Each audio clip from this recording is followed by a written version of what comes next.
जिन लोगों को ये लग रहा है कि सुशांत सिंह राजपूत का केस एक बार फिर से खुल चुका है और 1-2 महीने में सुलझ जाएगा, सब कुछ सामने आ जाएगा कि सुशांत की मौत कैसे हुई थी, तो भैया आप आज भी अंधकार में जी रहे हैं। आपने उम्मीद रखी है, ये बहुत अच्छी बात है, लेकिन अगर आप ऐसा सोच रहे हैं कि 1-2 महीने में केस सुलझ जाएगा तो आप बिल्कुल गलत हैं, अभी भी अंधकार में हैं।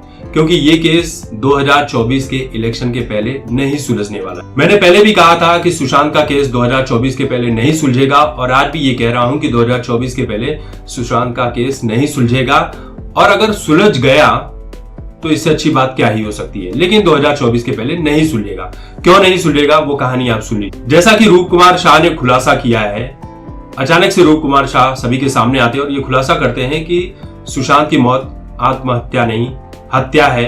उनकी हड्डियां तोड़ी गई थी, उनके चेहरे पर मारा गया था, कई निशान थे, सब कुछ जो भी उन्होंने बात कहा है वो एकदम 100% सही है। जो उन्होंने देखा वो उन्होंने कहा, हालांकि उसकी भी जांच चल रही है कि वो सही बोल रहे हैं कि झूठ बोल रहे हैं, वो बात की बात है, लेकिन उन्होंने जो कहा है वो सच मानकर चलिए। क्योंकि सुशांत के साथ क्या गलत हुआ है ये हर कोई जानता है। उस तस्वीर को देखकर ही आप पता लगा सकते हैं कि सुशांत के साथ क्या क्या हुआ था। आप यकीन मानिए, रूप कुमार शाह जैसे न जाने कितने गवाह हैं जो एक एक करके धीरे धीरे अब सामने आते ही रहेंगे, क्योंकि महाराष्ट्र में सरकार बदल चुकी है।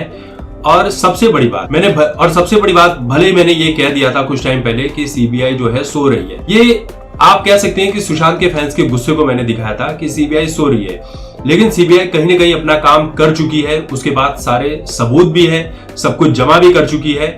लेकिन बीजेपी जो है वो अपना गेम सही तरीके से खेलना जानती है, अपने विरोधियों को कब कैसे किस तरह से कहां पर मात देनी है वो अच्छी तरह से जानती है।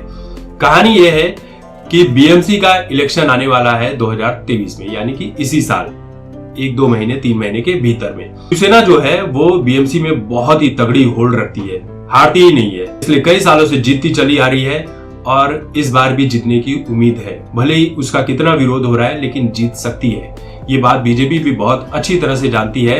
कई जगहों पर बीएमसी के इलेक्शन हुए, महाराष्ट्र में अलग अलग जगहों पर जो भी नगर पालिका के चुनाव होते हैं, तो वहां पर कड़ी टक्कर देखने को मिली है बीजेपी को। और मुंबई जो है ये सबसे इंपॉर्टेंट है महानगर पालिका के हिसाब से, क्योंकि एक बड़ा अमाउंट यहां पर आता है, बहुत कुछ काम करने को मिलता है, बहुत कुछ आप एक्सपोज कर सकते हैं, बहुत अच्छी राजनीति कर सकते हैं। बीएमसी का इलेक्शन जीतना मतलब महाराष्ट्र में अपने वोट को और भी ज्यादा मजबूत करना होता है। तो ये जो मुद्दा मीडिया वगैरह में चल रहा है, टीवी में चल रहा है, सुशांत के मुद्दे लगातार निकल रहे हैं, ये 2 या 3 महीने तक चलेगा। इसके बाद इलेक्शन के बाद बंद हो जाएगा। आप यकीन मानकर रख लीजिए, जिनको यकीन नहीं होगा इस वीडियो को सेव करके रख लीजिए, कुछ महीने के बाद वापस से देख लेना। 2-3 महीने तक ये मुद्दा और चलने वाला है मीडिया में, जब तक बीएमसी का इलेक्शन मुंबई वाला नहीं हो जाता है।